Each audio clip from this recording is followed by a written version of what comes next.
कुंडल एक में एडीएम की अध्यक्षता में जन संवाद कार्यक्रम किया गया। बिहार के समस्तीपुर जिले के सिंघिया प्रखंड अंतर्गत कुंडल एक पंचायत में जिला एडीएम की अध्यक्षता में जनसंवाद कार्यक्रम कर उपस्थित लोगों को सरकार द्वारा मिलने वाली जन कल्याणकारी योजना के बारे में लोगों को जागरूक करने का काम किया गया है।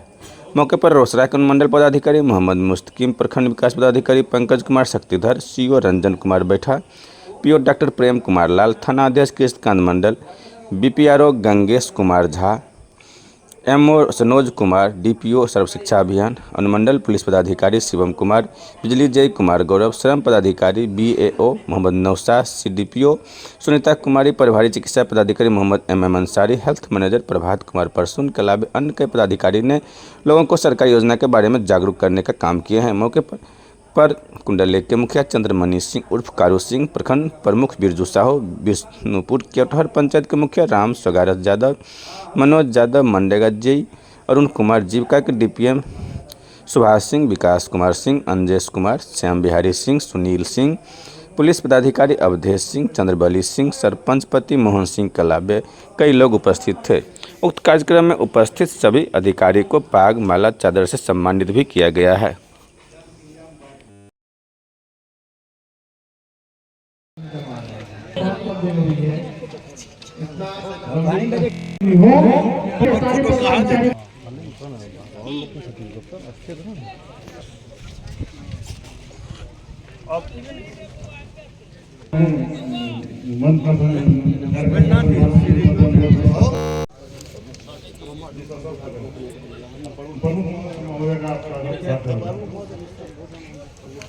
मुखिया जी संबोधन कर हमारे एसडीओ साहब एवं सभी जिला के जिला पदाधिकारी महोदय एवं हमारे अनुमंडल पदाधिकारी महोदय एवं सभी प्रखंड के आप लोग तालियों से स्वागत और सम्मान करते। अब मैं केवटहर मुखिया जी से अनुरोध करूं।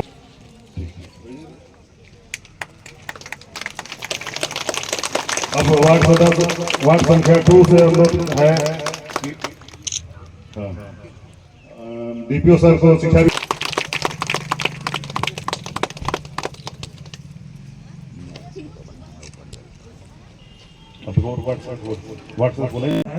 हम लोग यहाँ जहाँ बैठे हैं ये भी एक विद्यालय का प्रांगण है और एक अच्छी सी विद्यालय की सुंदर सी बिल्डिंग मुझे पीछे दिखाई दे रही है जिसका नया निर्माण हुआ है। इसी तरह शिक्षा विभाग में समस्तीपुर जिले में पिछले एक माह में 8500 नए शिक्षकों की भर्ती की गई है, जो कि विभिन्न विद्यालयों में वर्ग 1 से लेकर 8 के विद्यालयों में दोपहर का भोजन मुफ्त उपलब्ध कराया जाता है, जो कि पोषक भोजन होता है। वर्ग छात्रवृत्ति, पोशाक, पुस्तक मुफ्त में उपलब्ध कराई जाती है। वर्ग 9 के बच्चियों को साइकिल की योजना के तहत साइकिल उपलब्ध कराया जाता है और उसके बाद बच्चियों को वर्ग 12 तक छात्रवृत्ति उपलब्ध कराई जाती है। 10वीं पास करने के बाद बच्चों को और बच्चियों को मेधावृत्ति दी जाती है, प्रोत्साहन की राशि दी जाती है। इंटर पास करने पर अविवाहित कन्याओं को 25,000 रुपए का अनुदान दिया जाता है और स्नातक पास करने पर यानी ग्रेजुएशन पास करने पर 50,000 रुपए एक मुश्त दिया जाता है। इसी तरह विद्यालयों में smart class, science lab, library की व्यवस्था की गई है और लगातार की जा रही है। पिछले कुछ महीनों में विद्यालयों में जहां कमी थी वहां बेंच डेस्क भी उपलब्ध कराए जा रहे हैं और अगले 2-3 महीनों में सभी विद्यालयों को बेंच डेस्क से आच्छादित करने का लक्ष्य है। इसी प्रकार वर्ग 1 से लेकर 12 तक विभिन्न विद्यालयों में पढ़ाई चल रही है, जिसमें स्मार्ट टीवी के माध्यम से और कंप्यूटर लैब के माध्यम से भी पढ़ाई हो रही है ताकि गुणवत्तापूर्ण शिक्षा उपलब्ध कराई जाए। इसी प्रकार शिक्षा विभाग से संचालित कुछ और योजनाएं हैं जो कि DRCC जिला निबंधन और परामर्श केंद्र जो कि समस्तीपुर के जिदवारपुर में है, उससे 3 योजनाएं हैं जिसके बारे में विशेष रूप से आपको बताऊंगा। ये 7 निश्चय प्रथम के अंतर्गत आती है, आर्थिक हल युवाओं का वर्ग। पहली योजना है बिहार स्टूडेंट क्रेडिट कार्ड योजना। बिहार स्टूडेंट क्रेडिट कार्ड एक मिनट है। आंगनबाड़ी केंद्र प्रतिदिन संचालित होते हैं और उस आंगनबाड़ी केंद्र में प्रतिदिन 3 से 6 साल के बच्चे आते हैं। उनको स्कूल पूर्व शिक्षा दिया जाता है और उनको मेनू के अनुसार जो निर्धारित भोजन है या जो मेनू है वो दिया जाता है। इसके अलावे TA4 का वितरण होता है जिसको सूखा राशन बोलते हैं। उसमें गर्भवती माता, धात्री माता और 6 माह से 3 वर्ष के जो बच्चे हैं उनको सूखा राशन पूरे 25 दिन का एक दिन वितरण किया जाता है। इसके अलावा एक परवरिश योजना है। परवरिश योजना के तहत 3 तरह के लाभुक हैं, जिसमें सर्वप्रथम है HIV एड्स से पीड़ित व्यक्ति। HIV एड्स से या माता पीड़ित हो या पिता या बच्चे, तीनों में से कोई एक भी अगर पीड़ित है, उनका कार्ड है, तो उनको परवरिश योजना के तहत आवेदन करना होता है। आंगनबाड़ी सेविका के थ्रू या डायरेक्ट प्रखंड में भी कर सकते हैं। उसमें 18 वर्ष से कम जितने भी बच्चे होंगे उन सभी को 1000 रुपया प्रति माह मिलता है। उसमें जो मुख्यतः पेपर जो भी लगता है, प्रमाण पत्र वगैरह, वो HIV एड्स से संबंधित जो उनका दवा चल रहा होगा सदर अस्पताल में वो लगता है। एक ज्वाइंट अकाउंट लगेगा गार्जियन का, जो भी गार्जियन है, माता हो पिता हो, बच्चे के साथ एक ज्वाइंट अकाउंट खुलाना है बस ये, और आधार कार्ड लगता है। मुख्यतः यही अभिलेख है जो होता है। इसमें हमारे प्रखंड में ये कुछ दिक्कत है कि HIV एड्स के लोग का लिस्ट जब जिला से हमको मिलता है और जब हम उनको फोन करते हैं तो वो बताना नहीं चाहते हैं या एक्सेप्ट नहीं करते हैं। तो आप लोगों से अनुरोध है कि अगर हमारे विभाग से, हमारे ऑफिस से फोन जाता है तो उसको एक्सेप्ट करें और फॉर्म भरें ताकि बच्चों को ये लाभ दिया जा सके। यंत्र का ऑनलाइन आवेदन, तो वो भी प्रखंड के माध्यम से, प्रखंड कार्यालय के माध्यम से या अनुमंडल के माध्यम से आप जिला प्रशासन को दे सकते हैं बाद में भी। और यदि उसमें कोई अच्छा सुझाव रहेगा तो हम लोग सरकार को भी प्रेषित करेंगे। धन्यवाद। आपके हित में है, आपके हितार्थ है। इसके अलावा हसनपुर थाना में ALTF की टीम, जो एंटी लीगल टास्क फोर्स है, जो शराब बेचने पीने इन सभी के मामलों में जो भी हमें कंप्लेन आती है उसके लिए एक अलग से टास्क फोर्स है, वो भी यहाँ पे काम कर रहा है। एक टास्क फोर्स रोसड़ा थाना में जो वहाँ के आसपास के 2-3 थानों को देख रहा है, वहाँ भी कार्यरत है। तो हर तरह से सुविधाएं, हर तरह से जो बल और पदाधिकारी हमारे पास मौजूद है। आप हमारे आंख और कान हैं, आपसे सहयोग 2 ही बिंदुओं पर अपेक्षित है। एक तो कि शराब को पूर्णतया सामाजिक रूप से आप बहिष्कार करें, और दूसरा है कि अगर कोई शराब बेचता है या पीता है तो उसके बारे में जानकारी जिस स्तर पे आप देना चाहें उस स्तर पे आप दें कि आखिर ये पीने वाला है, कोई बाहर से तो नहीं आ रहा है, ये हमारे आपके बीच का ही कोई व्यक्ति है जो शराब पी रहा है। और आपको ये समझ में आना चाहिए कि समाज में डिमांड और सप्लाई का सारा खेल है। आप में से कितने लोग हैं च्यवनप्राश खाते हैं? आप में से कितने लोग हैं जो गुड़ खाते हैं? जो गुड़ बनता है आपके यहाँ हसनपुर का चीनी मिल है, तो कितने लोग ऐसे हैं जो गुड़ खाते हैं? हाथ उठाएंगे अपना जो गुड़ खाते होंगे। अभी देखिए महिलाओं में अच्छी संख्या गुड़ खाते हैं। उसी गुड़ को सड़ा दीजिए, नदी में, नाले में, कीचड़ में, मलमूत्र के पास जा करके प्लास्टिक के डब्बे में डाल करके उसको सड़ने के लिए छोड़ दीजिए। जो सबसे विकृत विभत्स रूप है उसको पीने वाले कितने होंगे ये भी आप समझ सकते हैं। तो कार्रवाई हम करते हैं, उन जगहों पे जा करके उन चीज़ों को निकालते हैं। और हमारी अब ये भी आगे पहल है कि उस चीज़ों का बड़े बड़े फ्लैक्स बोर्ड पर लगा करके अलग अलग चौक चौराहों पे हम लगाएं, ताकि वैसे लोग जो चोरी छिपे शराब पी रहे हैं उनको ये समझ में आए कि किस जगह पे, किस मल मूत्र में जाकर के वो सड़ी हुई गली हुई चीज को ला करके आपको परोसा जाता है, और आप में से कुछ व्यक्ति होते हैं जो उसका सेवन करते हैं। तो गुड़ स्वास्थ्यवर्धक है, च्यवनप्राश अगर आप खाते हैं स्वास्थ्यवर्धक है, लेकिन वही अगर सड़ा गला करके उसका उपयोग करते हैं तो आपको हर तरह से वो हानि देगा, कहीं से भी आपको किसी प्रकार का फायदा नहीं देने वाला है। महिलाएं हैं तो मैं विशेष रूप से कहना चाहूँगा कि आज से 100 साल पहले जब महात्मा गांधी ने शराबबंदी को अपने सामाजिक आंदोलन के केंद्र में रखा था, तो सबसे आगे बढ़कर जो महात्मा गांधी के सैनिक बने थे वो महिलाएं ही थी, क्योंकि उस वक्त बापू को भी ये बिल्कुल समझ में आया था कि अगर कोई एक समाज का वर्ग है जो नशा खुरानी और नशा के वजह से सबसे ज्यादा प्रताड़ित होता है, चाहे घर के अंदर हो या घर के बाहर, तो वो महिलाएं हैं। घर का पैसा कहाँ चला गया? शराब पीने में चला गया। घर के बच्चे की पढ़ाई रुक गई। अगर आप बोलते हैं जो शराब पीता है, पति हो चाहे कोई भी हो, उसको या बेटा ही हो, उसको बोलते हैं तो वो पलट करके आपसे जो है हाथापाई भी कर लेता है। तो हर तरह से कहीं ना कहीं जो भुक्तभोगी है वो महिलाएं हैं। घर के बाहर आपके साथ छेड़खानी हो सकती है, क्योंकि जो शराब पिया जो मदान व्यक्ति है उसे सही और गलत का फर्क उसके लिए मिट चुका है। उसे कुछ नहीं पता कि वो कर क्या रहा है। कि ताली दो हाथ से बजती है। शराब बेचने वाला, उस पर हमारी हर वक्त नजर है, हम हर वक्त कार्रवाई के लिए कृतज्ञ हैं, लेकिन शराब पीने वाला कौन है ये भी देखना है। मैं मान के चलता हूं कि हम जितने लोग यहाँ आज इस सभा में उपस्थित हैं, हम में से कोई भी शराब का सेवन नहीं करता है।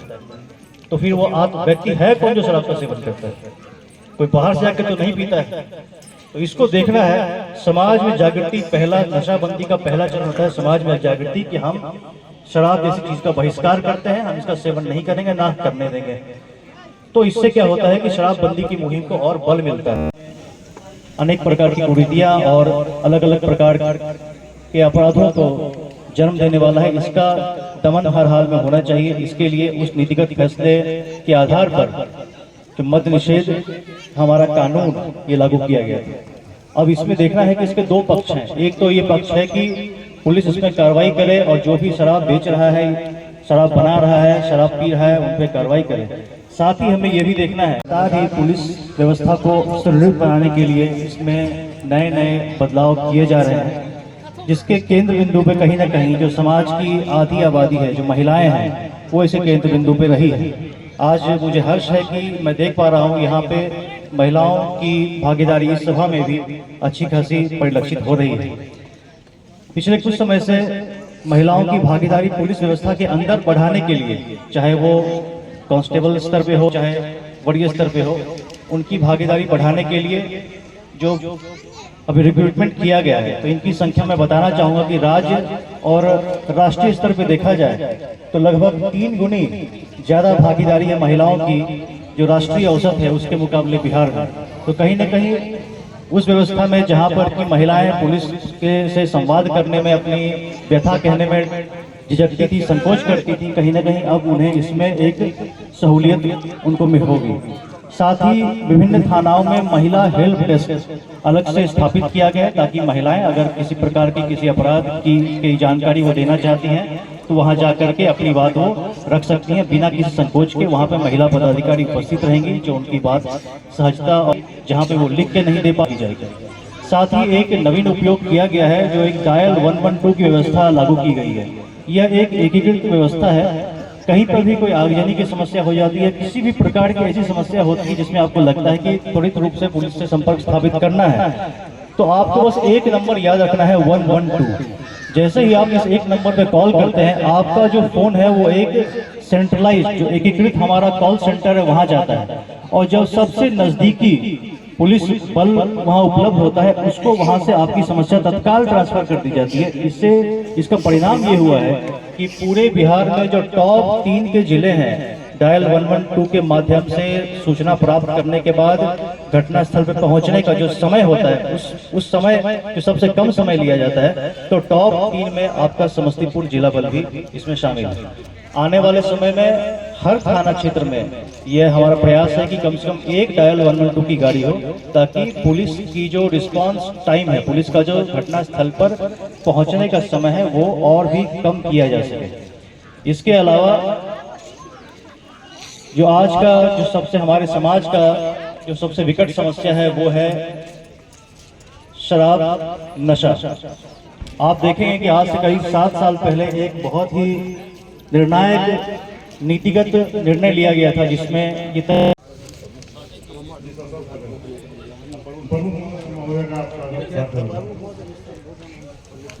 मुखिया जी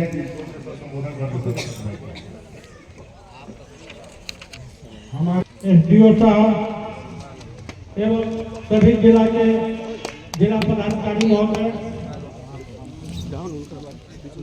एवं हमारे अनुमंडल पदाधिकारी महोदय एवं सभी प्रखंड के 60 से 79 वर्ष के बीच 400 रुपए प्रति माह और 80 और 80 से अधिक उम्र पे होने पे 500 रुपए प्रति माह का पेंशन सरकार द्वारा दिया जाता है।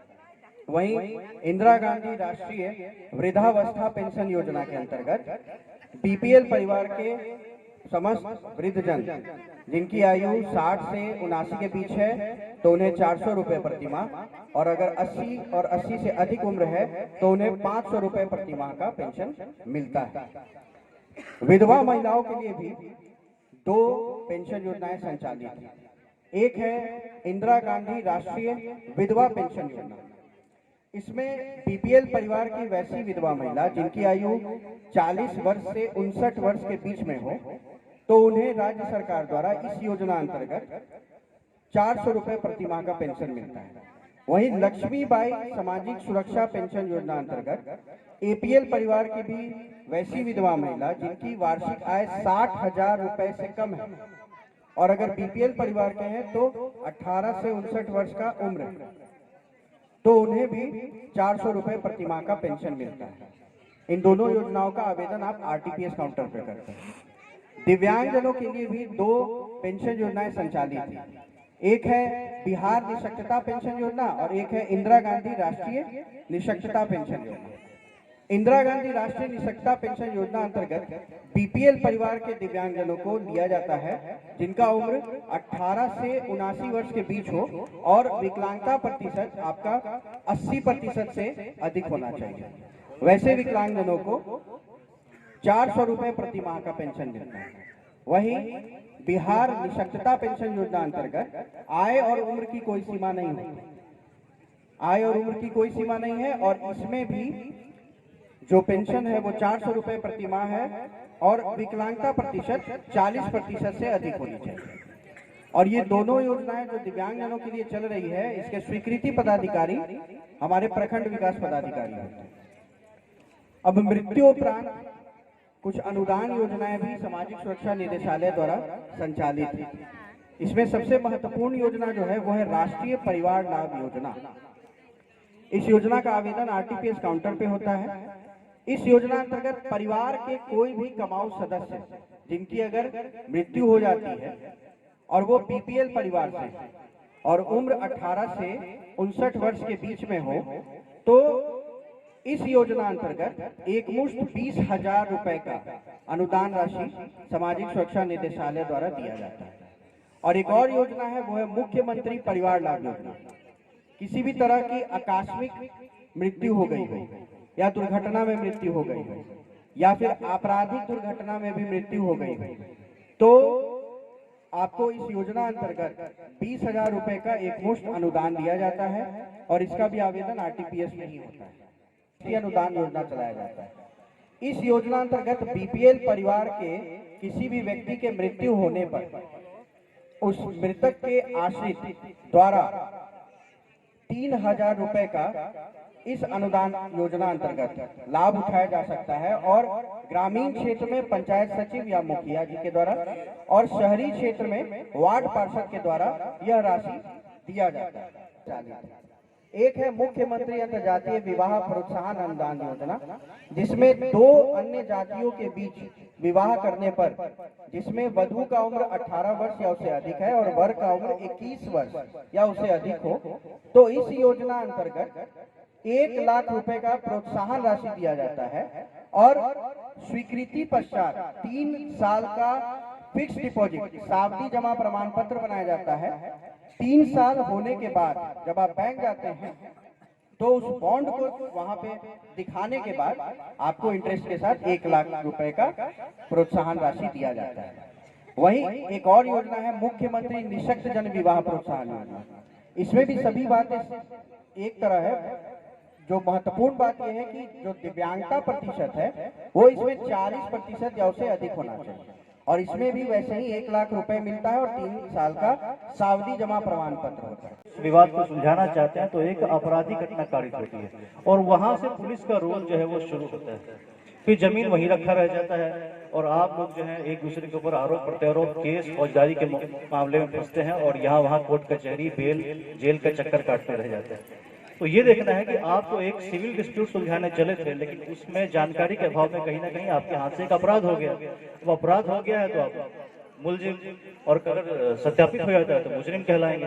तो कहीं ना कहीं इस चीज से, जानकारी के अभाव में हमें बचना है। जो हमारे पास सुविधाएं दी गई हैं उसका उपयोग कीजिए, और एक जो है जो मैं कह सकता हूं कि एक बुद्धिमान, जागरूक, सजग समाज का एग्जाम्पल आप सेट कीजिए, उदाहरण आप दीजिए, जहां पर कि लोग आपस में बलपूर्वक नहीं, बलपूर्वक तो जानवर भी अपने जो है तत्कालिक जो उनका होता है वो सुलझा लेता है, लेकिन हम तो सामाजिक जानवर है। कहा गया है कि इंसान जो होता है एक सामाजिक पशु है। क्यों? क्योंकि हमारे पास इंटेलेक्ट है, बुद्धि है, जो बुद्धि